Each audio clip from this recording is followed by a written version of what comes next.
السلام عليكم تلوين وناكسن تصال كريغ نبينا محمد صلى الله عليه وسلم وهوغانك فرحدا قوش هنونين تنفتا booqo isbitaalada si aad u aragto nimcada caafimaadka xabsiga tag si aad u aragto nimcada xuriyadda sidoo kale xarunta dadka waalanta si aad u ogaato nimcada caqliga maxaa yeelay waxaad ku jirtaa nimco aadan dareensaneen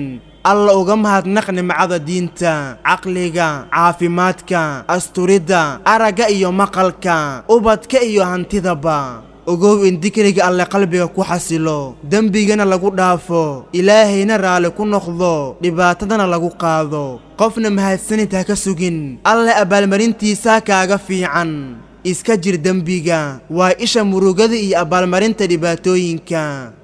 walaalkaygiyo ama walaashaydiyey cafi kan ku dulmiya xiriiri kan ku jara sii kan ku diida u dulqaado kan ku xumeeya waxaad helaysaa farxad ku dadaal socodka kana fogow fadhiga iyo caajiska kana dheerow camal la'aanta